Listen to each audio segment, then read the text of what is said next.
Welcome to Book Crew. We are on KCCC 9:30 a.m. in New Mexico on Mondays at noon. We're available on YouTube under the Task Force Geek banner. And by the time you hear this, we'll be on every major podcast aggregator out there. I am writer and marketing Jedi Dirk Hooper, and I'm joined as always by author and editor Beth A. Freely. How are you doing, Beth? I'm doing good, Dirk. I'm doing good. Wishing we had some rain, but other than that, I'm just kicking it. It is Keeping it cats and dogs out here. I mean, it is coming down like crazy. It just started. It seems like the thunder is the lightning has kind of gone down a little bit. Oh, that's but good. yeah, it is coming down like crazy here. I like that. That's my kind of weather. I like to read in that weather. Yeah, for sure. Yes. Definitely a good reading day. No doubt about it. Yes. I'm hoping I get to do that tomorrow because it's going to rain at least for a little bit tomorrow. I'd like to do that very much. See, you need to send it back this direction. I don't think it works that way, Beth. Seems like the weather always comes from the same place, and it's always like from the southwest, and then it comes like across Oklahoma City. It's very unusual. Now, we had some weather not too long ago that did come from the opposite direction. I don't even know how that happened, but that is very weird. That's usually bad too when it starts coming from the opposite direction like that. Right, exactly. It was very unpredictable and kind of crazy. All right, well, I have an announcement to make. And my announcement is that I have been nominated for Best Erotic Writer in the ASN Lifestyle Magazine Awards. Sweet action. You go, man. That is awesome. So I am putting up the banner here for those of you who are watching this show. If you and I will have a link below in wherever it is that if you're listening to it. And in addition to that, I want to say that the voting it's an open forum to vote on the thing, and you can vote once a day. So I don't know how many people out there are fired up about voting once a day, but if you do, I sure would appreciate it. I'm going to be competing against other people who are going to have votes once a day. And it runs through, I believe it runs through July. So it's about 3 months from when we're recording this show. And we will be posting this hopefully pretty soon. But I will also, for the viewers at home, I will post my my image. I thought I had it in here. Make sure you put that on our podcast group too. I did not load it. So give me a moment, please. Oh, I don't know why I didn't load it. That's nuts. Ooh, now it's really coming out outside. I can hear it. I could hear the clap of thunder. Yeah, I heard it. I can hear it raining. I think there's a little hail involved in that. I don't like that. Hail no. It might be. Hail no. All right, there's my deal right there. There it is. Look at that. You go, man. I'm so proud of you. That's awesome. This is the ASN Awards. It started on April 13th. It runs through July 13th, and I have 7 other people that I'm running against. So it's a tight competition, and any help that you even if you just vote once, it'd be wonderful. But if you want to make it a lifestyle habit for the next month or two. That would be amazing because I will tell you that I am competing against some content creators and some models and that sort of thing that will be activating their followers to get out there, and so it's going to be a tight deal. So every vote counts on this thing, and again, you can vote every day. But that's it. I've been nominated for Best Erotic Writer, and I'm very excited about that. I would love to win that award. I do appreciate just being nominated for it, though. Oh yeah. It's very cool. Yeah. That is awesome. So anyway, Beth didn't know about it. I told her I was going to surprise her. No, this was great. That was a great surprise. I love it. Yeah, I do need to put it. I need to put it in the Facebook group. I didn't want to do it. Yes. I didn't want to do it on the weekends because it's always dead, but I'll do it on Monday and stuff and get it out there. Yeah. Yeah, I appreciate any help that anyone will give me. So get out there and vote for Dirk, guys. Vote, and this time the joke is always vote and vote often, which you can't do in legitimate, federal elections.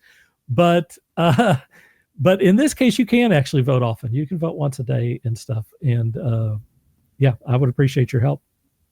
I would love to win that. It also sounds great being on a show and telling people that you've been nominated for an award. That gives me, that burnishes my resume a little bit. So that's kind of nice. It does. It does. All right. Well, today, speaking of burnishing your resume, we're going to talk about developmental editing with a real live editor, which is Beth A. Freely. And so why don't we begin that by asking or answering what is developmental editing?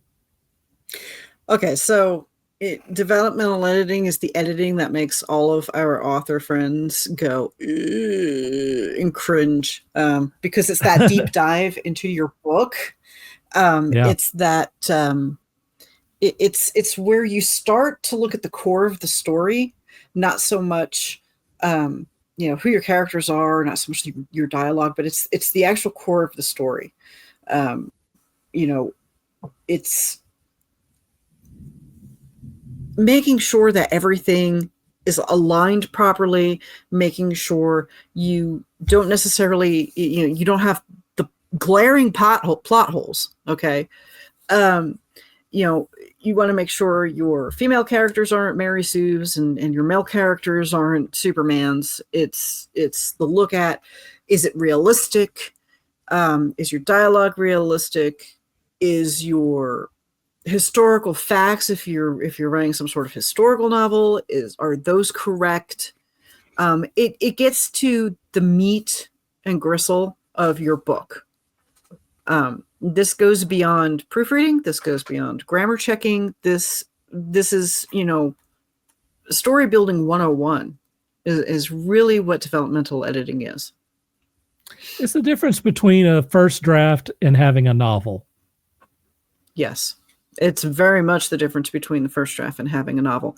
Developmental editing is actually that process between the first draft and your final edit checks, your final proofreading and grammar checks. It's everything in between, getting it down on paper and completely blowing it out into a full-blown novel. That's developmental editing right there, where you're, like I said, you're looking for the plot holes. You're looking for places where you can expand the story, where you can add detail.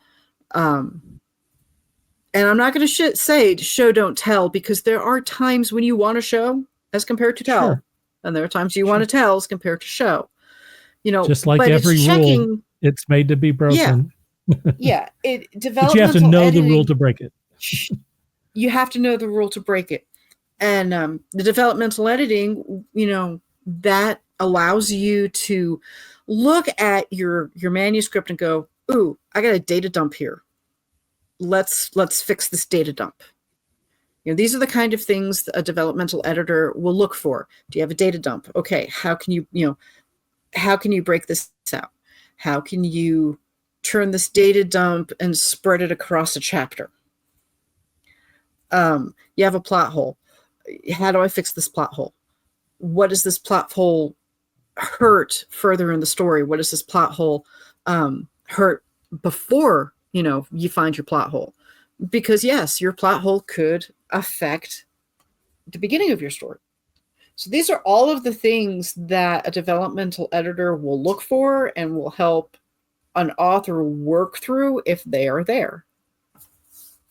It's like a 10,000 foot view of your novel. Instead of people I think are highly familiar with line editing, which is, just fixing grammar errors and stuff. But Yeah. this is looking at the whole novel and figuring out, where it needs to be improved. I know that when Exactly. I got done Exactly. with the second draft of my most recent novel, there were things that I wanted in there that, like, after looking at the book, I thought, I've got a theme going on here. I want to prop that up a little bit. I want to lean into the Hmm. theme a little bit more. I want to put some symbolism in it. I want to suggest some dialogue or something to prop it up Hmm. there. I had some characters that were totally underdeveloped. They needed to have their own voice and their own character arcs and their own little quirks. And And so, this is where in the process you do all that. yeah, the developmental editing for me was figuring that stuff out and then taking the bare bones of the original draft and trying to, shine it up a little Hmm. bit and try to make it, A great a better, a better book overall, more cohesive. a great example for myself right now working on the samurai novel is it occurred to me last night. I'm rolling through the second draft of this book already, and I realized, I have the perfect opportunity to have, to ask the question, you know what is bushido? What is that? Why is that important to a samurai? And coming from my female character, it makes sense. So this morning I actually sat down and looked at my manuscript and said, where can I put this conversation and where it makes sense? Where can I develop this conversation within the story, within the draft, that it makes sense and it enhances the story?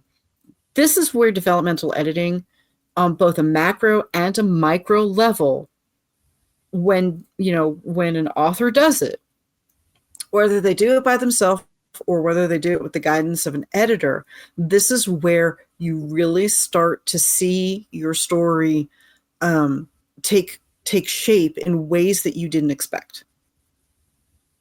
So Yeah, I it's mean, an it makes important all the step. difference in the world. And I mean, Mhm. honestly, if you can afford to have an editor, having someone help you through this process and Mhm.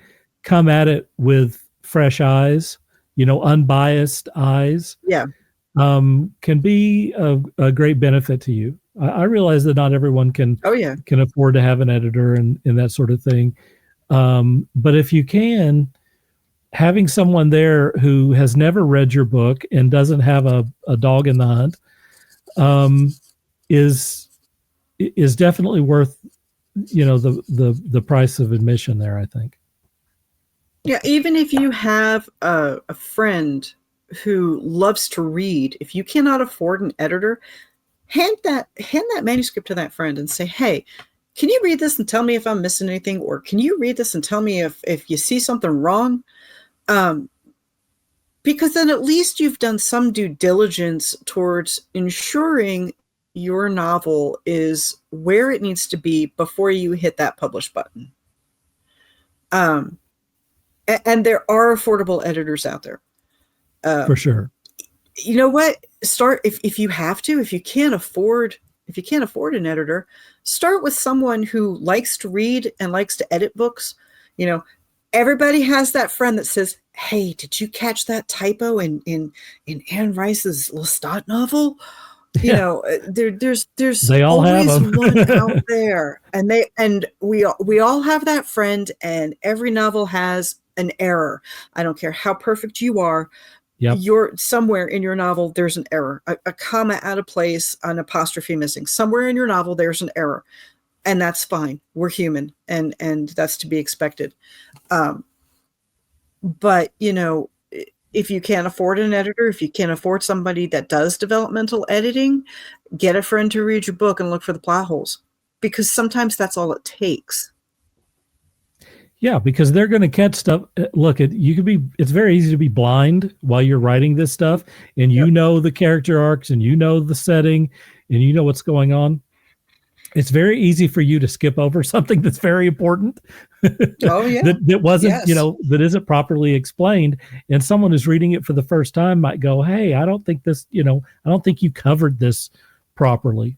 In my first novel, I remember I had a friend who read the story and said that they wanted on a particular scene, they said, I wish that these characters talked longer about this subject. And it's like, oh, I didn't even think about that.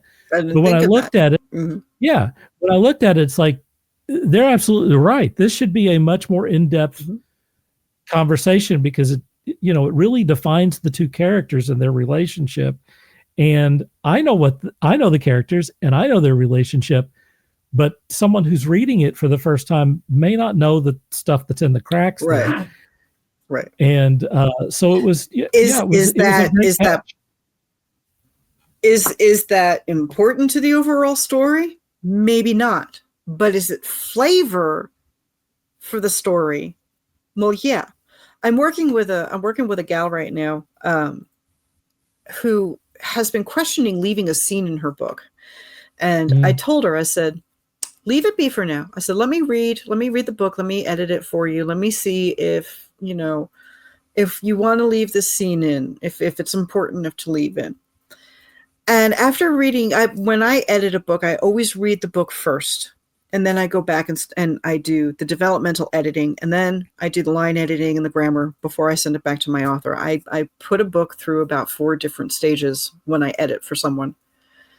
And after reading the book, I told her, I said, don't take the scene out. I said, this scene gives the book color. I said, but it also gives your main character some interesting backstory that you have subconsciously used further in the book. Now, she's planning on turning this book into a screenplay. I said, all right. I said, if you turn this into a screenplay, I said, and you have to take this scene out, all you need to do is you can take the scene out, but in order to keep the flavor, have your main character say something about these two over here, so that the audience understands that these two guys over here influenced her enough for her to do something further down the line in the story. You keep that connection without losing the flavor that these characters built. When you're developmental editing, these are the kind of things you need to look for.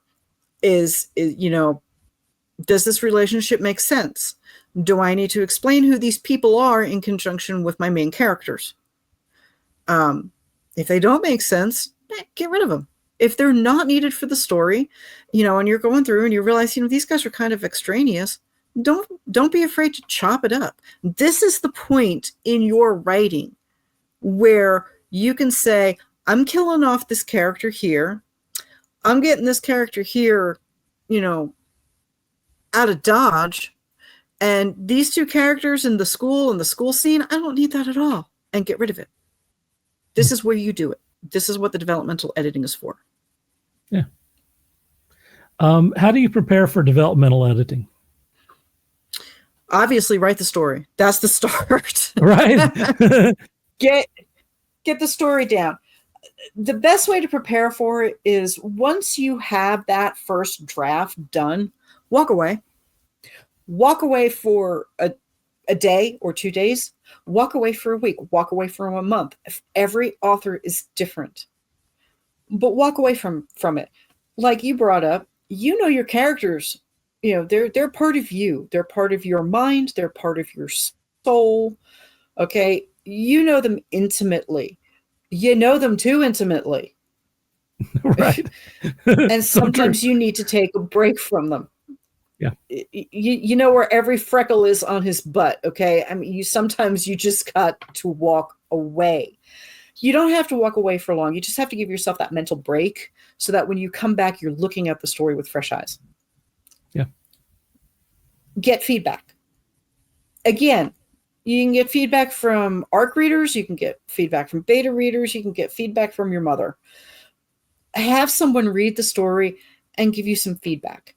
Right now, with the samurai story I'm writing, I've got 2 people that are currently reading it as I finish chapters. I'm sending it to them, and they're reading it, they're enjoying it. They haven't found anything yet that I haven't, that I've botched up either historically or plot hole wise. And I know these 2 people well enough to know that they will tell me, hey, you're missing something, or hey, that's not the right term for that piece of clothing. Have someone read it.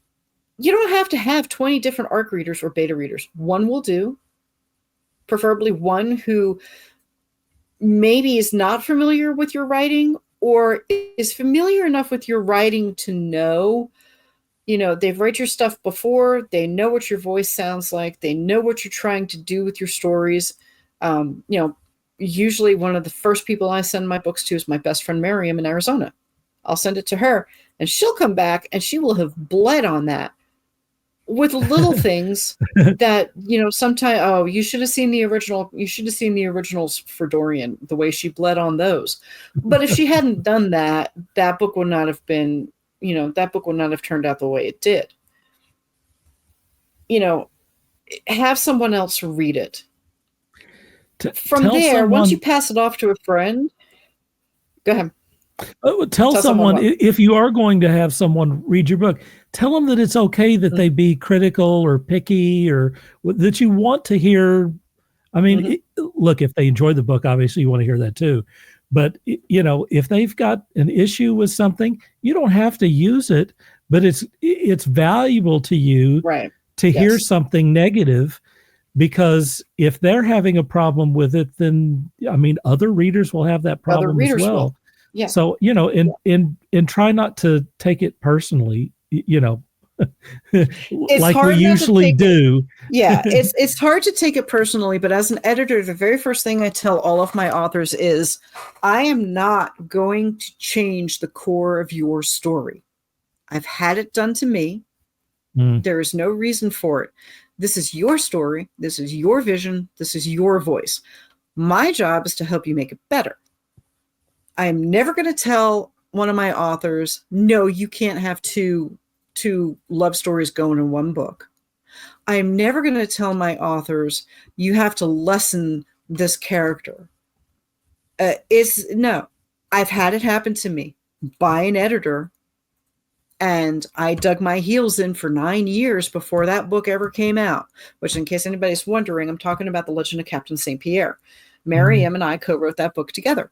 I had an editor say, no, you have to diminish one of the sisters' roles, and she can't have a love story in the same book.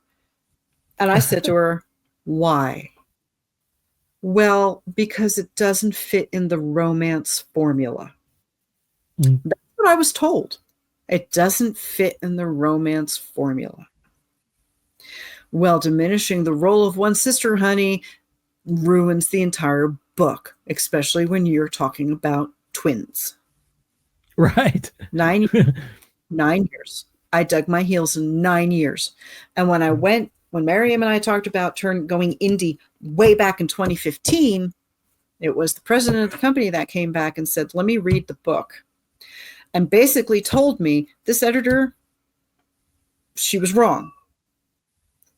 And I vowed that day that if I'm working with an author as an editor, I will never ask them to change their book to fit some sort of formula.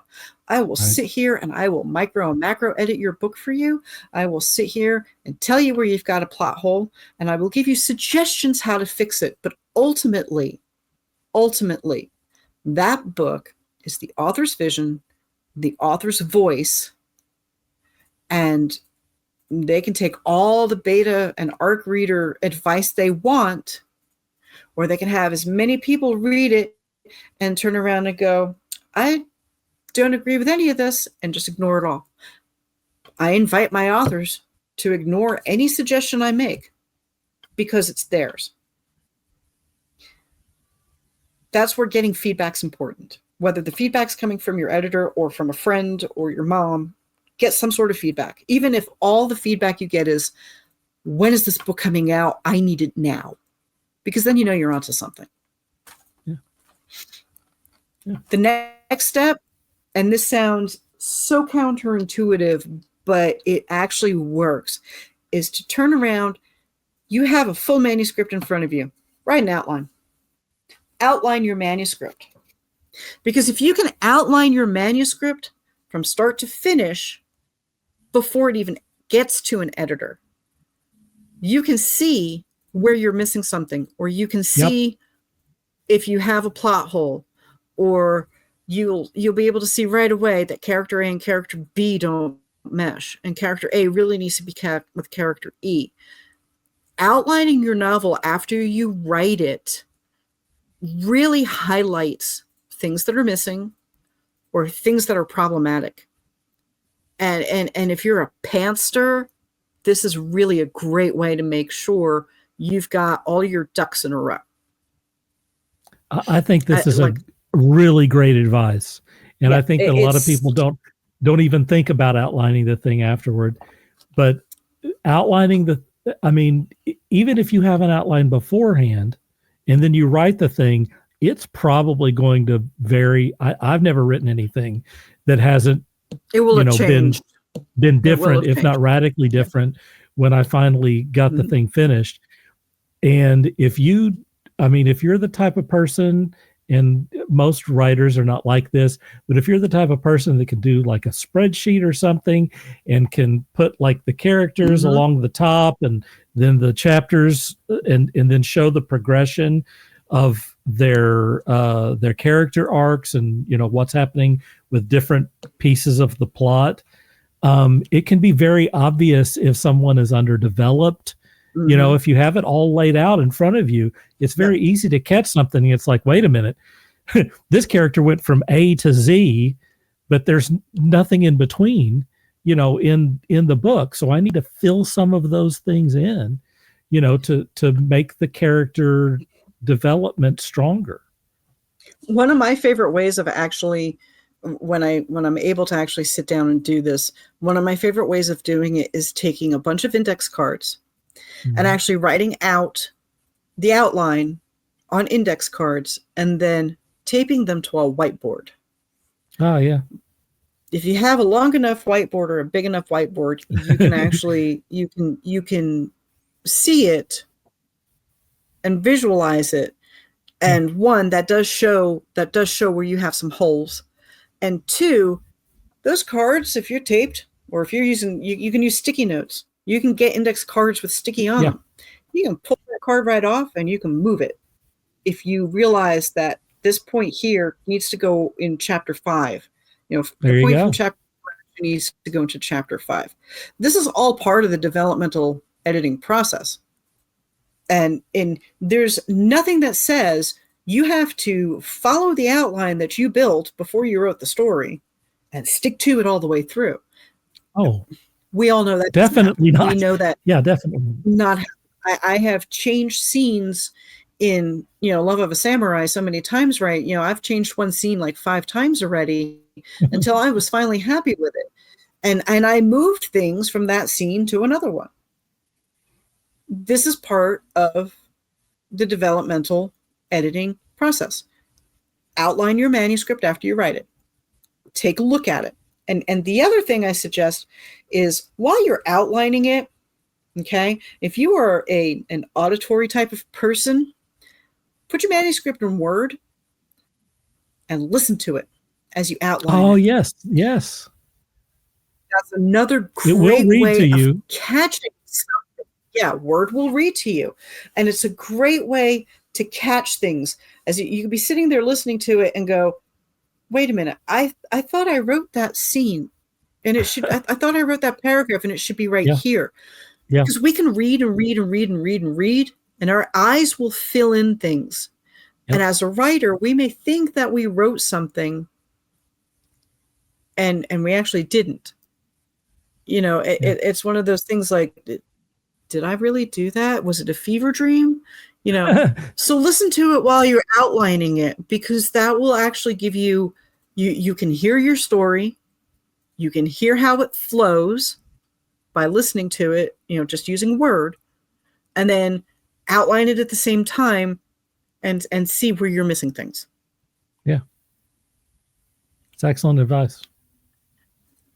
And then, once you do that, the fourth thing that I want you to do as an author is you've got your outline. Look at it. Look at your outline. Look at your manuscript. You've listened to it. Now, what are your goals with the book? Are you happy with how the book finished? Are you happy with the relationship in the book?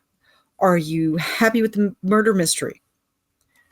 If once you outline it and you have that visual reference, and now you have an auditory reference if you listen to it as well, you are able to outline exactly what you want to do with this book. Is the book going in the right direction? Is the book long enough? How about your tone? Do you have a consistent tone right? Through the book? Mm-hmm. Is there consistent? A lot of comedy? Is it dark? What is the or is it consistent right. throughout the entire book? If your goal was to write a dark romance, and after you have gotten feedback and you've outlined it and you've listened to it, you realize you wrote a rom-com, right? You might need to rethink your goals. Lean into it a little bit. Yeah, lean into it. It may not come out the way you expect. They never do. Yeah, don't expect it to ever come out the way you originally planned it, because it's never going to happen. Never. I have 11 books under my belt. I'm working on 12 and 13 right now. And I can tell you, neither one of them are coming out where I initially planned them to come out. It's not going to happen. Because as we build our stories, even if we're building a story from an outline, as we build our stories, they move and they flow and they change. And that's why when you're in that developmental editing phase, that second outline after you finish the initial manuscript, you make that second outline, you can take that and compare it with your first outline and see where your story has morphed, and then be able to identify the goals and what you were hoping to really accomplish with the book. If you're lucky, you're on target. Yeah. If you're lucky, you've gone completely different direction. And I say lucky because sometimes that's how we learn that, oh my God, I can actually write a rom-com, or oh my God, I can actually write a dark romance. Sure. It can be a pleasant surprise. It can be a very pleasant surprise. A very pleasant But you might have to adjust some stuff. Yes. So that it works with, the new thing that you have. Yes, exactly. Exactly. And then, of course, brace yourself. As we like to say, gird your loins. For that formal feedback you're going to get from an editor. Okay. Yeah. Because once you've done developmental editing, it can go in two sections. There's the first section that you as the author do. You do your developmental editing first. You prepare the book for an editor to take and say, okay, what do we need to do here? If you've done your job right as the author, and you've developmentally edited your own book, and you've done your second draft, third draft, 100th draft, whatever, and you send it to your editor, if you've done it right, your editor does not have a lot to do. Yeah. And there's absolutely no reason why any author, traditionally published, indie published, doesn't matter. There's absolutely no reason why you can't go and do your own developmental editing. It is possible. Plus, if you cannot afford an editor and you go through these steps and you look at your book and you do the developmental editing yourself and you re-edit your book and you have one more person read it and they don't find anything glaring in it, again, you've done it right. And you should feel comfortable enough to release that book. Yeah. So it's not as scary as it sounds. And a lot of people are scared to have an editor look at their book. A lot of people are scared to, go back in through their own book or let other people read it.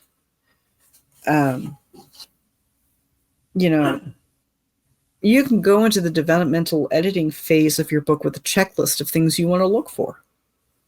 That's something I highly recommend. That's a great idea. At the bare minimum, make sure your plot is engaging and well-paced. Yeah, make sure the plot's engaging and well-paced. Make sure you don't have any plot holes or inconsistencies. Make sure your characters have clear motivations and goals. Make sure your relationships are believable. Make sure your setting is immersive, and make sure your dialogue is natural.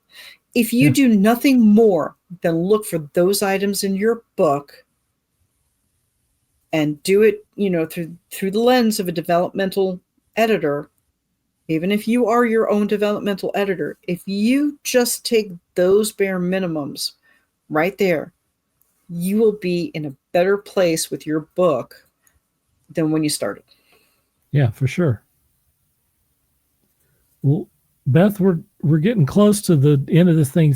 These things go so doggone quick. They do. I want to say a few things for people who are listening to this, and realize that even if you've been doing this for a while, it may be very difficult for you to do your own developmental editing.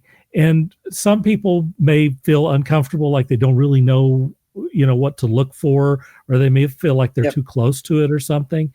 Beth does developmental editing, and she's got a master's degree in English, and she has many years of experience as both a traditional and published author. So she's been on both ends of this. She's had editors tell her stupid stuff and good stuff. And, she's also helped a lot of people over the years. So if you are in a position and you have the luxury of having the resources where you can afford a developmental editor, then, perhaps you can consider going to Beth and asking her to take a look at your book. Beth, where should they go to do that? They can find me, Facebook, reach out with a Facebook message.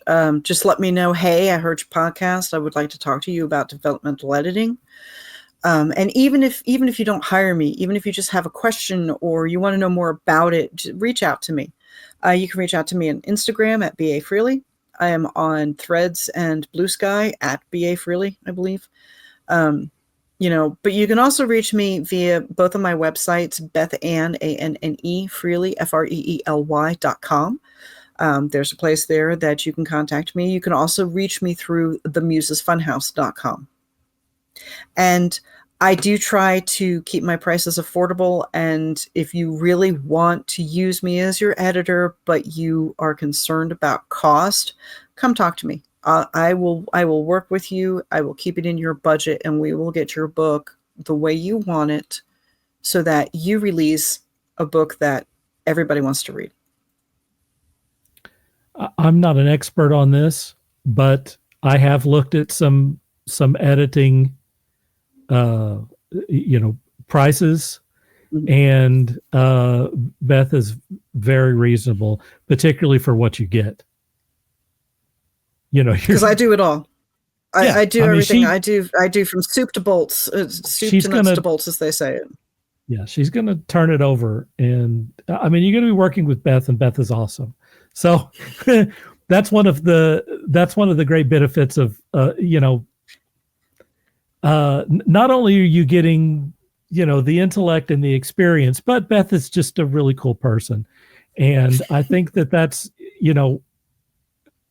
having someone talk about your book can be very difficult, but I promise you that talking to Beth is going to be a pleasant experience for you. Thank you, Dirk. I appreciate that. You're welcome. All right. Well, we're just about done with our deal. I'm going to say that what I'm going to do is say vote for me. That's what I'm going to talk about. Yes, go and vote for Dirk. Please get over there and vote at the ASN Lifestyle Magazine Awards.com. That's going to run through July 13th. I'd appreciate your vote. And I guess that's it. Let's wrap it up. That's it. That's all we got. All right. That's all we got. What else do you need? For Beth A. Freely, I'm Dirk Cooper saying until next time, dream hard.